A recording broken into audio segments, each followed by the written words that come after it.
Hi, ഞാൻ അനുദീപ്. പഠിക്കാൻ നല്ല മിടുക്കമുള്ള അല്ലെങ്കിൽ നല്ല ബുദ്ധിയും കഴിവുമുള്ള ആൾക്കാരാണ് PSC പരീക്ഷയിൽ റാങ്ക് ഹോൾഡേഴ്സ് ആയിട്ട് മാറുന്നത്, പ്രത്യേകിച്ച് ഡിഗ്രി ലെവൽ എക്സാംസിൽ. ഇങ്ങനെയാണോ നിങ്ങൾ വിചാരിച്ചു വെച്ചിരിക്കുന്നത്?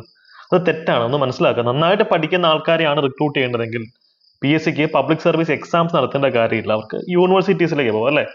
അവിടെ ടോപ്പ് റാങ്ക് ഹോൾഡേഴ്സിനെ നോക്കി തിരഞ്ഞു പിടിച്ച് അവർക്ക് ജോലി കൊടുത്താൽ മതി. പക്ഷേ PSC പബ്ലിക് സർവീസ് എക്സാം ആണ് നടത്തുന്നത്. ബിക്കോസ് അവർ നോക്കുന്നത് ഭയങ്കര ഇന്റലിജൻസ് ആയിട്ടുള്ള ആൾക്കാരെക്കാളും അവർക്ക് വേണ്ടത് പ്രോബ്ലം സോൾവ് ചെയ്യാൻ കഴിവുള്ള ബ്യൂറോക്രാറ്റിനെയാണ്. അവന് പ്രഷർ ഹാൻഡിൽ ചെയ്യാൻ പറ്റുന്നുണ്ടോ? വർക്ക് സ്ട്രെസ് ഹാൻഡിൽ ചെയ്യാൻ പറ്റുന്നുണ്ടോ? വിശ്വസിക്കാൻ കൊള്ളാമോ? അല്ലെങ്കിൽ ആ വ്യക്തിയെ ഒരു ജോലി ഏൽപ്പിച്ചു കഴിഞ്ഞാൽ സ്മാർട്ടായി അത് എക്സിക്യൂട്ട് ചെയ്യാൻ പറ്റുന്നുണ്ടോ? ഇതൊക്കെയാണ് പ്രത്യേകിച്ചും ബ്യൂറോക്രാറ്റിക് എക്സാംസിൽ ചെക്ക് ചെയ്യുന്നത്. അതുകൊണ്ട് തന്നെ നമുക്കറിയാം, ബാക്ക് ബെഞ്ചേഴ്സ് ആയിട്ട് പണ്ട് പഠിച്ചിരുന്ന ആൾക്കാരൊക്കെ PSC പരീക്ഷകളിലേക്ക് വരുമ്പോൾ അവർ ടോപ്പ് റാങ്ക് ഹോൾഡേഴ്സ് ആവാറുണ്ട്, അല്ലെ? പക്ഷേ സ്കൂൾ കോളേജ് തലത്തിൽ ടോപ്പ് റാങ്ക് ഹോൾഡേഴ്സ് ആയിരുന്ന ആൾക്കാർ ഈ ഒരു എക്സാമിലേക്ക് വരുമ്പോൾ പലപ്പോഴും അവർക്ക് ശോഭിക്കാൻ സാധിക്കാറില്ല. എക്സെപ്ഷൻസ് ഉണ്ട്, ഇല്ലെന്നല്ല. സോ സ്മാർട്ട് വർക്കിന് ഇമ്പോർട്ടൻസ് ആണ് ഞാൻ ഈ ഒരു വീഡിയോയിൽ പറയാൻ പോകുന്നത്. ഞാനും പല റാങ്ക് ലിസ്റ്റിലേക്ക് എത്തിയത് ഇത്തരം ടെക്നിക്സ് യൂസ് ചെയ്തിട്ട് തന്നെയാണ്. നമ്മുടെ മന്ത്രം നിങ്ങൾക്ക് എല്ലാവർക്കും അറിയാം, അല്ലെ? ആഴത്തിൽ പഠിക്കുക. അപ്പൊ നമുക്ക് കുറെ ചോദ്യങ്ങൾക്ക് ഉത്തരം കിട്ടും. അതിനോടൊപ്പം അറിയാത്തൊരു ചോദ്യം വന്നാൽ പോലും അത് കറക്കി കുത്താൻ പഠിക്കുക. ശാസ്ത്രീയമായിട്ടുള്ള കറക്കി കുത്തുക. ഈ കറക്കി കുത്ത് എന്നുള്ള വാക്ക് കേൾക്കുമ്പോൾ ചില ആൾക്കാർക്ക് അലർജി ഉണ്ട്. എനിക്ക് അത്തരം ആൾക്കാരോട് പറയാനുള്ളൊരു കാര്യം, പറഞ്ഞിട്ട് പ്രത്യേക കാര്യമൊന്നുമില്ല, അങ്ങനെ ഒന്നും പറയുന്നില്ല. വീഡിയോയിലേക്ക് പോവാണ്. ഓക്കെ, അപ്പോൾ ഇന്നത്തെ ക്ലാസ് നോട്ട്സ് ഒക്കെ നമ്മുടെ ടെലിഗ്രാം ചാനലിൽ ഞാൻ അപ്ലോഡ് ചെയ്യും. ചാനലിന്റെ ലിങ്ക് ഞാൻ കമന്റ് സെക്ഷനിൽ പിൻ ചെയ്ത് വെച്ചേക്കാം. എങ്ങനെയാണ് ശാസ്ത്രീയമായി കറക്കി കുത്താൻ പറ്റുന്നത് എന്നുള്ളത് കുറച്ച് കടുകട്ടി ചോദ്യങ്ങൾ ഉപയോഗിച്ച് നമുക്ക് ഇന്നൊന്ന് ചെക്കൗട്ട് ചെയ്ത് നോക്കാം, അല്ലെ? ഇത് അടുത്ത കാലത്ത് PSCയിൽ ചോദിച്ച ചോദ്യങ്ങളാണ്. ഡിഗ്രി ലെവലിൽ ചോദിച്ച നല്ല നിലവാരമുള്ള ചോദ്യങ്ങളാണ് കൊണ്ടുവന്നിട്ടുള്ളത്. ഒന്നാമത്തെ ചോദ്യം നോക്കാം. റൂൾ ഓഫ് ലോ, നിയമവാഴ്ച. നിയമവാഴ്ച അതിന്റെ മോഡേൺ കോൺസെപ്റ്റ്, ആധുനികമായിട്ടുള്ള കോൺസെപ്റ്റ് ഉണ്ടല്ലോ, അതിനെ സംബന്ധിച്ച് ഈ 3 പ്രസ്താവനകൾ എന്താണ് ശരി എന്നാണ് ചോദ്യം. വട്ടം ഇട്ട് വെച്ചാൽ കറക്റ്റ് അല്ലെങ്കിൽ റോങ്. ഇവിടെ കറക്റ്റ് ആയിട്ടുള്ള സ്റ്റേറ്റ്മെന്റ് ആണ് ചോദിച്ചിട്ടുള്ളത്, അല്ലെ? റൂൾ ഓഫ് ലോ, അത് AV ഡൈസി എന്ന് പറയുന്ന ഒരു ബ്രിട്ടീഷ് ജൂറിസ്റ്റ് കൊണ്ടുവന്ന ഒരു കോൺസ്റ്റിറ്റ്യൂഷണൽ ഫിലോസഫിയാണ്. അതിനെപ്പറ്റി നിങ്ങൾ പഠിച്ചിട്ടില്ലെന്ന് തന്നെ സങ്കല്പിക്കാം. ഓക്കെ, നമ്മുടെ ക്ലാസ്സസിൽ ഇതൊക്കെ ഡീപ്പായിട്ട് നമ്മൾ പഠിപ്പിക്കുന്നതാണ്. പക്ഷെ നിങ്ങൾ ഇത് പഠിച്ചിട്ടില്ലെന്ന് സങ്കല്പിക്കാം. റൂൾ ഓഫ് ലോ നിയമവാഴ്ചയാണെന്ന് അറിയാലോ. നിയമവാഴ്ച, ഇപ്പൊ കേരളത്തിൽ നിയമവാഴ്ച, ഇന്ത്യയിൽ നിയമവാഴ്ചയുള്ള ഒരു രാജ്യമാണ്, അല്ലെ? അപ്പൊ അവിടെ ലോ ആൻഡ് ഓർഡർ ഉണ്ടായിരിക്കുമോ? Fairness and elimination of description ഉണ്ടായിരിക്കുമോ? Flexible rules and exclusion of judicial review of administrative action ഉണ്ടായിരിക്കുമോ? ഒരു കീവേഡ് ശ്രദ്ധിച്ചോ, എക്സ്ക്ലൂഷൻ ഓഫ് ജുഡീഷ്യൽ റിവ്യൂ. അതായത് ജുഡീഷ്യൽ റിവ്യൂ എന്താണെന്ന് എല്ലാവർക്കും അറിയാം. PSC പഠിച്ചു തുടങ്ങുന്ന വിദ്യാർത്ഥി അത് പഠിക്കും എന്തായാലും, സ്വാഭാവികമായിട്ട്. ഒരു ഭയങ്കര മോശപ്പെട്ട ഒരു നിയമം ഉണ്ടെങ്കിൽ, ഒരു ലോ ഉണ്ടെങ്കിൽ, ആ നിയമത്തിനെ കോടതി, ജുഡീഷ്യറി എന്ത് ചെയ്യും? വെട്ടുകളയും. ഞാനിപ്പോൾ കറുത്ത ഷർട്ട് ഇട്ടിട്ടിരിക്കുക, നാളെ മുതൽ കറുത്ത ഷർട്ട് ഇട്ടിട്ടുള്ള ആൾക്കാരെ മൊത്തം തൂക്കിലേറ്റണം എന്നൊരു നിയമം വരികയാണെങ്കിൽ ജുഡീഷ്യറി ഇടപെടും, ആ നിയമത്തിന് ദൂരെ കളയും. ബിക്കോസ് അതൊരു അൺഎത്തിക്കൽ, അധാർമികമായിട്ടുള്ള നിയമമാണ്. അല്ലെ? അതാണ് ജുഡീഷ്യൽ റിവ്യൂ എന്ന് പറയുന്ന കോൺസെപ്റ്റ്. അപ്പൊ ഇവിടെ പറയുന്നൊരു കാര്യം, നിയമവാഴ്ച ഉള്ള സ്ഥലത്ത് ജുഡീഷ്യൽ റിവ്യൂ കാണത്തില്ലെന്നാണ് പറയുന്നത്. അത് തെറ്റല്ലേ? നിയമവാഴ്ച എന്ന് വെച്ച് കഴിഞ്ഞാൽ സമൂഹത്തിൽ നല്ല നിയമങ്ങൾ വാഴുന്ന സ്ഥലമാണ്, അല്ലെ? അപ്പൊ അവിടെ ഇത് ഉണ്ടായാലേ പറ്റുള്ളൂ. അപ്പൊ തേർഡ് സ്റ്റേജിൽ തെറ്റല്ലേ? തേർഡ് സ്റ്റേജിൽ തെറ്റാണെങ്കിൽ Bയും Dയും Cയും എല്ലാം പോയില്ലേ? ഇപ്പൊ ഇതിന്റെ ഉത്തരം ഒറ്റയടിക്ക് Aയിലേക്ക് എത്തി. പല ആൾക്കാർക്കും ഇവിടെ പറ്റിപ്പോകുന്നത് modern concept of rule of law എന്നൊക്കെ പറയുമ്പോഴത്തേക്കും എല്ലാവരും കയ്യിൽ പോകും. നിങ്ങൾ ഇൻ കോണ്ടെക്സ്റ്റ് ഓഫ് ഇന്ത്യ, അല്ലെങ്കിൽ ഇന്ത്യയിൽ റൂൾ ഓഫ് ലോ ഉണ്ടെന്ന് നിങ്ങൾക്കറിയാം, അല്ലെ? കേരളത്തിൽ, അല്ലെങ്കിൽ നിങ്ങളുടെ പഞ്ചായത്തിൽ റൂൾ ഓഫ് ലോ ഉണ്ട്, നിങ്ങൾക്കറിയാം. നിയമത്തിന്റെ അണ്ടറിലാണ് എല്ലാവരും.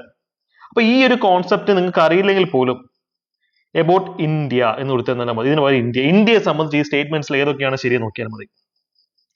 അല്ലെങ്കിൽ മാന്യമായിട്ട് പോകുന്ന ഏതൊരു സമൂഹത്തിനെ സംബന്ധിച്ചും ഈ സ്റ്റേറ്റ്മെന്റിൽ ഏതൊക്കെയാണ് ശരിയെന്ന് നോക്കിയാൽ മതി. റൂൾ ഓഫ് ലോയുടെ കറക്റ്റ് ടെക്നിക്കാലിറ്റി നിങ്ങൾക്ക് അറിയണമെന്നില്ല. അതാണ് ഞാൻ പറയുന്നത്. ഇപ്പൊ ഈ ഒരു കോൺസെപ്റ്റ് അറിയില്ലെങ്കിലും ഏകദേശം ഒരു ധാരണയുണ്ട്. റൂൾ ഓഫ് ലോ എന്ന് വെച്ച് കഴിഞ്ഞാൽ നിയമത്തിന്റെ വാഴ്ചയാണ്, ഇന്ത്യ റൂൾ ഓഫ് ലോ ഉള്ള സ്ഥലമാണ് എന്നൊക്കെ അറിയാന്നുണ്ടെങ്കിൽ ഇതിന് ഉത്തരത്തിലേക്ക് എത്താൻ പറ്റും. അപ്പൊ ഇതിനെ റീപ്ലേസ് ചെയ്ത് നിങ്ങൾ ഇന്ത്യ, കേരളമെന്നോ അല്ലെങ്കിൽ നിങ്ങളുടെ പഞ്ചായത്തിന്റെ പേരോ എന്ത് കൊടുത്തു കഴിഞ്ഞാലും ആൻസർ ഇതിലേക്ക് തന്നെ എത്താൻ പറ്റും. എന്നുള്ള ഉത്തരത്തിലേക്ക് തന്നെ നമുക്ക് എത്താൻ പറ്റും. അതാണ് ശാസ്ത്രീയമായിട്ട് കറക്കി കുത്തുന്നതിന്റെ ഹൈലൈറ്റ്. നമുക്ക് ഇനി വരാൻ പോകുന്ന എക്സാംസിന് ഡിഗ്രി ലെവൽ പ്രിലിംസ് വരുന്നുണ്ട്, അടുത്ത വർഷം ധാരാളം എക്സാംസ് വരാൻ പോകുന്നുണ്ട്, 10th +2 തലത്തിൽ എക്സാംസ് വരാൻ പോകുന്നുണ്ട്. അവിടെയൊക്കെ നമ്മൾ ഇങ്ങനെ വേണം ചിന്തിക്കാൻ. എക്സാം ഹോളിൽ നന്നായിട്ട് പഠിക്കുക. പക്ഷേ എക്സാം ഹോളിൽ ആ 1 മണിക്കൂർ, 1.5 1.25 മണിക്കൂർ സമയത്ത് നമുക്ക് നല്ല പ്രഷർ ആയിരിക്കും. ആ പ്രഷർ ഹാൻഡിൽ ചെയ്യാൻ പറ്റണം, അല്ലെ? അതിനാണ് നമ്മൾ ഇങ്ങനെ ചിന്തിക്കണം എന്ന് പറയുന്നത്. വളരെ ഈസി ആയിട്ട് ഉത്തരത്തിലേക്ക് എത്താൻ പറ്റും. സോ അത്തരത്തിൽ ഇനി വരാൻ പോകുന്ന എക്സാംസ് നിങ്ങൾ പ്രിപ്പയർ ചെയ്യുകയാണെങ്കിൽ ഞങ്ങളുടെ അഫോർഡബിൾ ബാച്ചുകൾ ആരംഭിച്ചിട്ടുണ്ട്. ആ ബാച്ചസ് നേരത്തെ വന്ന ആഴത്തിലുള്ള ക്ലാസ്സുകൾ, ആഴത്തിൽ പഠിക്കാൻ വേണ്ടുന്ന കണ്ടന്റ് ഫുൾ അതിനകത്ത് കിട്ടും. പിന്നെ ഈ പറയുന്ന പോലെ സ്മാർട്ട് വർക്ക് ചെയ്യാനുള്ള ക്ലാസ്സുകളും ഞാൻ നേരിട്ട് തന്നെ എടുക്കുന്നതായിരിക്കും. ഇപ്പൊ ലോങ് ടേം അൾട്രാ ബാച്ച് ഉണ്ടെങ്കിൽ ഒറ്റ ബാച്ച് മതി. 10th +2 ഡിഗ്രി ലെവൽ എക്സാംസിന് നിങ്ങൾക്ക് സമഗ്രമായിട്ട് പ്രിപ്പയർ ചെയ്യാൻ പറ്റും. ഇനി വരാൻ പോകുന്ന പ്രിലിംസ്, മെയ് 2-ാം തീയതി ആരംഭിക്കുന്ന പ്രിലിംസ് ആണ് നിങ്ങൾ ടാർഗറ്റ് ചെയ്യുന്നതെങ്കിൽ അത് ഞങ്ങൾ ക്രാഷ് ബാച്ചുകൾ ആരംഭിച്ചിട്ടുണ്ട്, ടെസ്റ്റ് സീരീസ് ബാച്ചും ആരംഭിച്ചിട്ടുണ്ട്. ഇതെല്ലാം ഒരു ഓഫർ പ്രൈസ് നമ്മൾ ഇപ്പോൾ ഇട്ടിട്ടുണ്ട് കേട്ടോ. ഇത് ഒരുമിച്ച് എടുക്കുക വെച്ചാൽ നിങ്ങൾക്ക് അഡീഷണൽ ഡിസ്കൗണ്ട് പിന്നെയും കിട്ടുന്നതാണ്. അപ്പോൾ നമുക്കിനി ക്ലാസ്സിലേക്ക് തിരിച്ചു പോകാം. ഇതിനെക്കുറിച്ച് കൂടുതൽ ഇൻഫർമേഷൻ വേണമെങ്കിൽ ഈ ഒരു നമ്പറിൽ ജസ്റ്റ് ഒന്ന് കോൺടാക്ട് ചെയ്താൽ മതി. വാട്സാപ്പ്, ടെലിഗ്രാം, കോൾ എന്ത് നടത്തിയാലും മതി. മെന്റേഴ്സ് നിങ്ങളെ ഹെൽപ്പ് ചെയ്യുന്നതായിരിക്കും. ഓക്കെ, അപ്പൊ നമുക്കിനി അടുത്തൊരു ചോദ്യം. അഡ്മിനിസ്ട്രേറ്റീവ് ലോ നമ്മുടെ സിലബസിൽ ഡിഗ്രി ലെവൽ ഉള്ള ഒരു ടോപ്പിക്കാണ് അഡ്മിനിസ്ട്രേറ്റീവ് ലോ, അല്ലെങ്കിൽ അഡ്മിനിസ്ട്രേറ്റീവ് ഡിസ്ക്രിപ്ഷൻ എന്താണ്, അല്ലെങ്കിൽ ഡെലിഗേറ്റഡ് ലെജിസ്ലേഷൻ എന്താണ്, സ്ഥിരമുള്ള ചോദ്യമാണ്. സപ്പോസ് നിങ്ങൾ അത് പഠിച്ചിട്ടില്ലെന്ന് എനിക്കട്ടെ, അഡ്മിനിസ്ട്രേറ്റീവ് ലോ വാക്ക് കേൾക്കുമ്പോൾ അതിന്റെ അർത്ഥം എന്താണെന്ന് മനസ്സിലാവും. അഡ്മിനിസ്ട്രേറ്റീവ് ഭരണം നടത്താനുള്ള നിയമം, അത്രയും കിട്ടിയോ? അഡ്മിനിസ്ട്രേറ്റീവ് ലോ എന്ന വാക്കിന്റെ തർജ്ജമ ഭരണത്തിന് വേണ്ടിയുള്ള നിയമം, അത്രയും കിട്ടിയല്ലോ. ഇനി അത് വെച്ചിട്ടൊന്ന് ആലോചിച്ച് നോക്കിയേ. 3 സ്റ്റേറ്റ്മെന്റ്സ് ഉണ്ട്. ഇത് കറക്റ്റ് സ്റ്റേറ്റ്മെന്റ് ഏതെന്നാണ് ചോദ്യം. ഫസ്റ്റ് സ്റ്റേറ്റ്മെന്റ് വായിച്ച് കിളി പോയിന്നിരിക്കട്ടെ. സെക്കൻഡ് സ്റ്റേറ്റ്മെന്റ് വായിച്ചിട്ട് ഉള്ള ബാക്കിയുള്ള കിളി എങ്ങോട്ടൊക്കെ പറഞ്ഞു. തേർഡ് സ്റ്റേറ്റ്മെന്റ് ഒന്ന് വായിച്ചു നോക്കിയേ. ഈ അഡ്മിനിസ്ട്രേറ്റീവ് ലോയ്ക്ക് പ്രൈവറ്റ് സെക്ടറിൽ ഒരു റോളും ഇല്ല എന്നാണ് പറയുന്നത്. അതെന്താ, പ്രൈവറ്റ് സെക്ടറിൽ അഡ്മിനിസ്ട്രേഷൻ ഇല്ലേ? ഇപ്പൊ നിങ്ങൾ ഒരു പ്രൈവറ്റ് കമ്പനി നോക്കുക, റിലയൻസോ അല്ലെങ്കിൽ അദാനി ഗ്രൂപ്പോ അല്ലെങ്കിൽ കിറ്റക്സ് അല്ലെങ്കിൽ നിങ്ങൾക്ക് ഇഷ്ടപ്പെട്ട അല്ലെങ്കിൽ വി-ഗാർഡ്, ഏതെങ്കിലും ഒരു പ്രൈവറ്റ് സെക്ടർ നോക്കാം. അവിടെ ഭരണം നടക്കുന്നില്ലേ? അവിടെ അഡ്മിനിസ്ട്രേഷൻ ഇല്ലേ?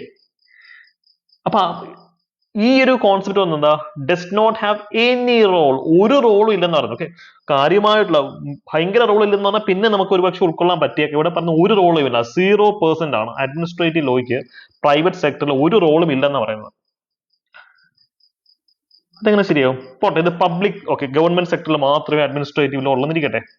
ഇന്ത്യയിൽ പ്രൈവറ്റ് സെക്ടറും വർക്ക് ചെയ്യുന്നത് ഗവൺമെന്റിന്റെ അണ്ടറിലല്ല, അല്ല ഗവൺമെന്റിന്റെ നിയന്ത്രണത്തിലാണ്, അല്ല ഗവൺമെന്റ് നിയന്ത്രണത്തിലാണ് പ്രൈവറ്റ് സെക്ടറും വർക്ക് ചെയ്യുന്നത്.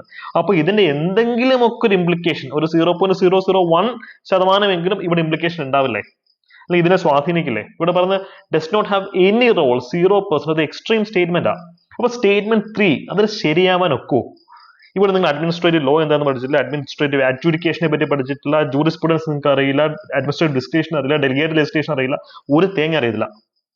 പക്ഷെ ഇതിന്റെ ഉത്തരത്തിലേക്ക് സ്റ്റിൽ നമുക്ക് എത്താൻ പറ്റും. ഇതാണ് ഡിഗ്രി ലെവൽ എക്സാംസിന്റെ ഇപ്പോഴത്തെ PSC പരീക്ഷകളുടെ മൊത്തത്തിലുള്ള ഒരു ബ്യൂട്ടി എന്ന് പറയുന്നത്. എല്ലാ ചോദ്യങ്ങളും കിട്ടില്ല, നമ്മൾ ആഴത്തിൽ പഠിക്കുന്നതിന്റെ ഒപ്പം തന്നെ നമ്മൾ കറക്കിക്കുത്താനും പഠിക്കണം. എത്ര പഠിച്ചാലും നമുക്ക് അറിയാത്ത ചോദ്യങ്ങൾ വരും, അത് സ്കിപ്പ് ചെയ്യരുത്. ഇത്തരത്തിൽ ശാസ്ത്രീയമായി അതിന്റെ ഉത്തരത്തിലെത്താത്ത നിങ്ങൾ ശ്രമിക്കണം. ഒരു മാർക്കിന്റെ പേരിലായിരിക്കും നിങ്ങളുടെ ജീവിതം മാറുന്നത്. അപ്പൊ ഇതിന് ഉത്തരം എന്തൊരു 23ാമത്തെ ചോദ്യത്തിന്റെ ഉത്തരം A ആണല്ലേ. തേർഡ് സ്റ്റേറ്റ്മെന്റ് തെറ്റാണെങ്കിൽ ഇത്രയും ഓപ്ഷൻസ് പോയി, A മാത്രമേ ഉള്ളൂ.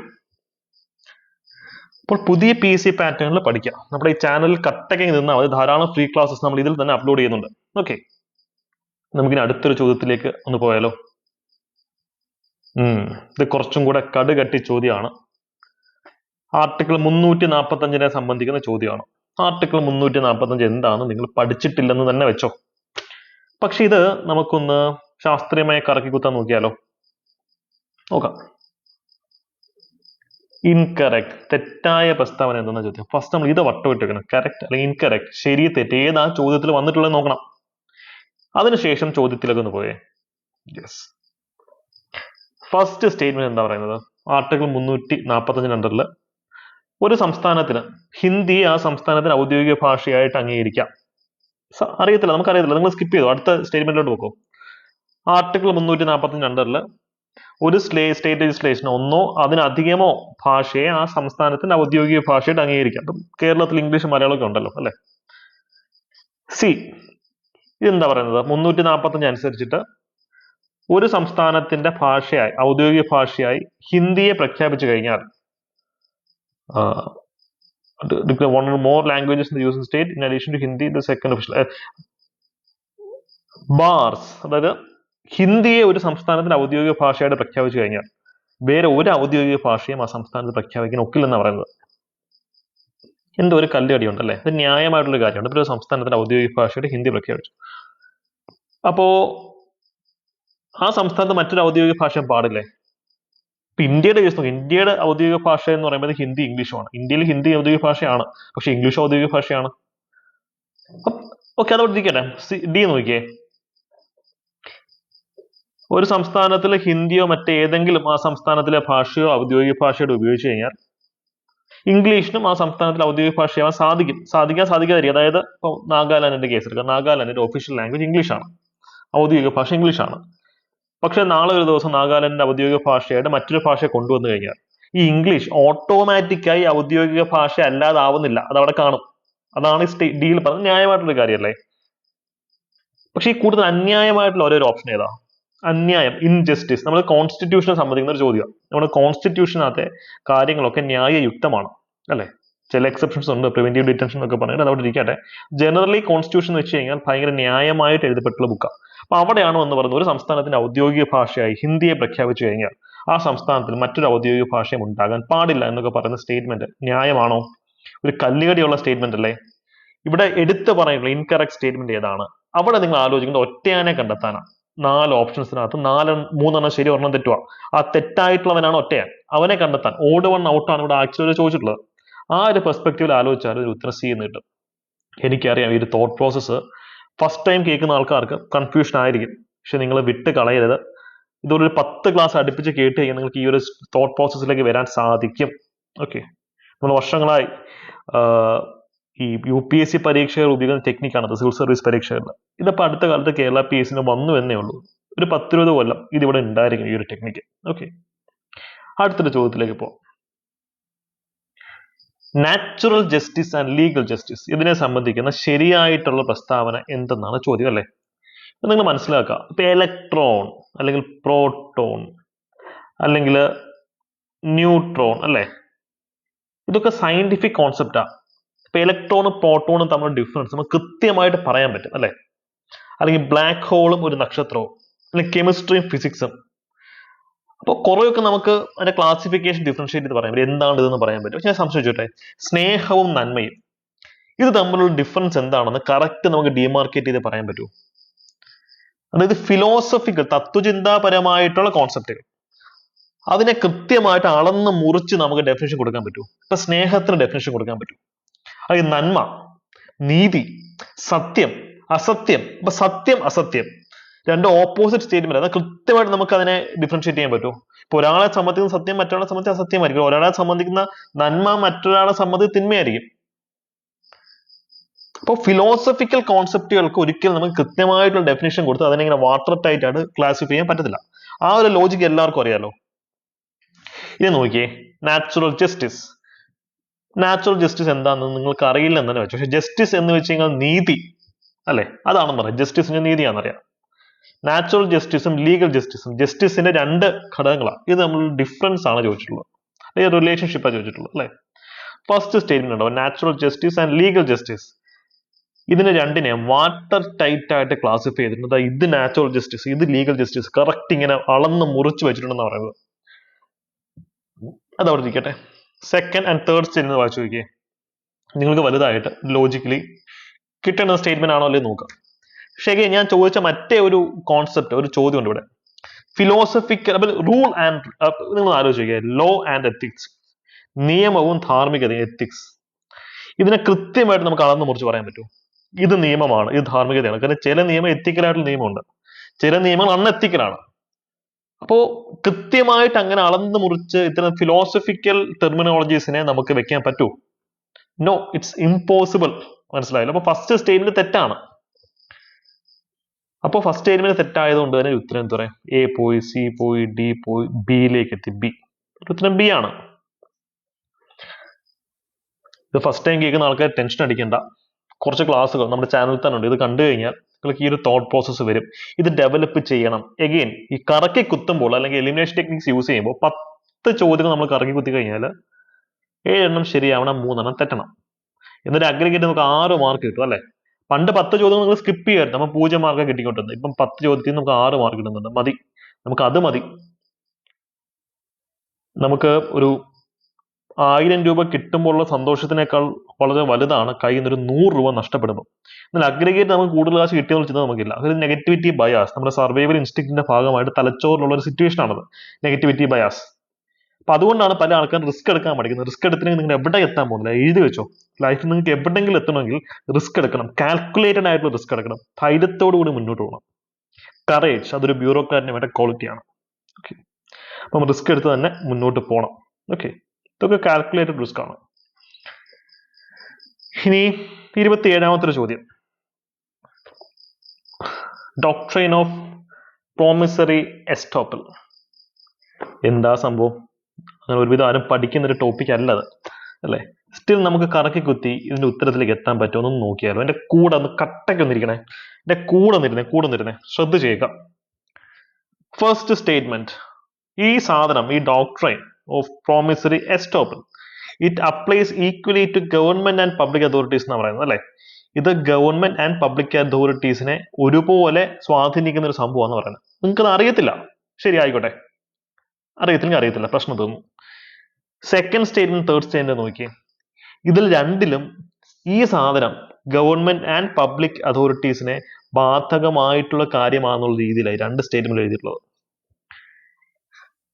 ഈ 4 ഓപ്ഷൻസിനകത്തും 2 അല്ലെങ്കിൽ 3 ഉണ്ട്. അതെന്താ ഇംപ്ലൈ ചെയ്യുന്നത്? ഫസ്റ്റ് സ്റ്റേറ്റ്മെന്റ് ശരിയാണെന്നല്ലേ? ഈ ഫസ്റ്റ് സ്റ്റേറ്റ്മെന്റ് ശരിയാണോ അതിനാണോ നിങ്ങൾക്ക് അറിയത്തില്ല. പക്ഷേ ഈ സെക്കൻഡ് സ്റ്റേറ്റ്മെന്റ്, തേർഡ് സ്റ്റേറ്റ്മെന്റ് ഒന്ന് വായിച്ചു നോക്കിയേ. അത് ഇംപ്ലൈ ചെയ്യുന്നത് ഈ രണ്ട് ഫസ്റ്റ് സ്റ്റേറ്റ്മെന്റ് റൈറ്റ് ആണെന്നാണ്. കാര്യം ഇത് രണ്ടിലും പറയുന്നുണ്ട് public and government authorities, government or public authorities കൃത്യമായിട്ട് പറയുന്നുണ്ട്. അപ്പോൾ ഫസ്റ്റ് സ്റ്റേറ്റ്മെന്റ് ശരിയായേ പറ്റൂ.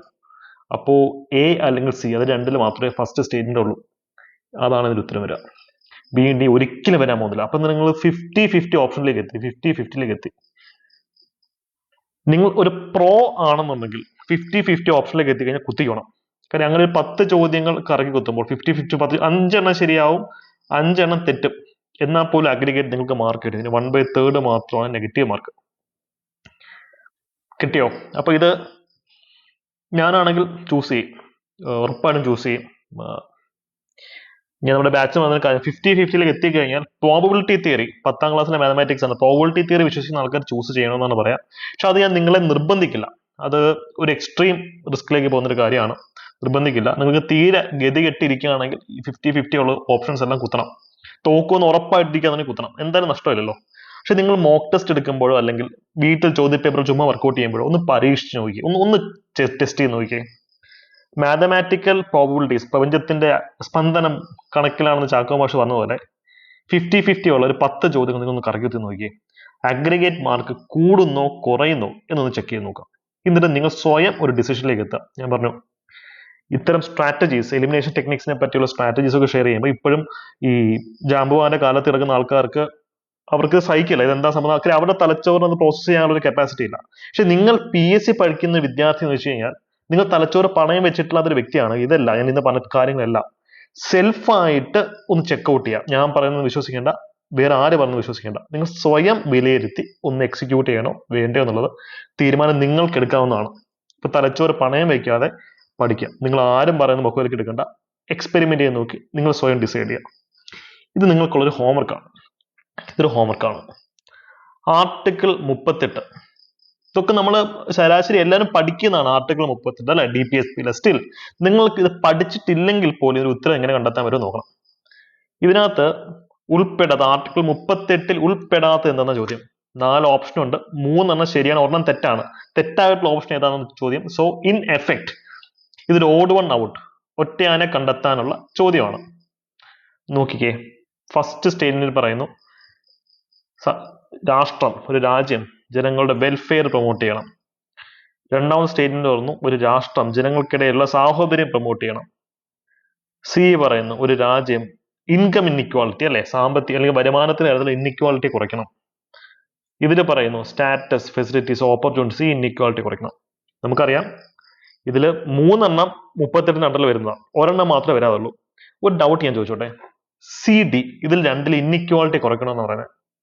അപ്പൊ ഇത് രണ്ടും എന്തായാലും ഒരമ്മ പെറ്റ അളിയന്മാരാണ്. മറ്റേ തിളക്ക സിനിമയിലെ ബിന്ദുപണിക്ക് പറയുന്നത് അല്ലെ.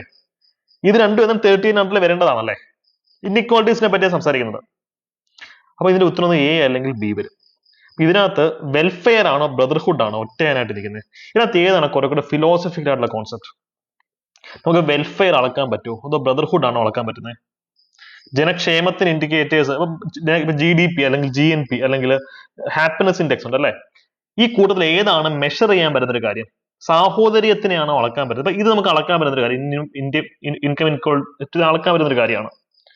ഇതും ഇൻഡെക്സുകൾ ഉണ്ട് അല്ലെ? സോഷ്യൽ ഇനിക്വാളിറ്റി ഇൻഡെക്സ് ഒക്കെ ഉണ്ട്. പോട്ടെ, ഈ കൂടുതൽ അളക്കാൻ പറ്റാത്ത ഈ 4 ഓപ്ഷൻസ് അളക്കാൻ പറ്റാത്ത ഏതാ? എനിക്കറിയാം ഇതെല്ലാം അളക്കാൻ പറ്റാത്തതാവാം, എല്ലാം അളക്കാൻ പറ്റുന്നതാവാം. എന്നാലും തമ്മിൽ ഭേദം തൊമ്മൻ.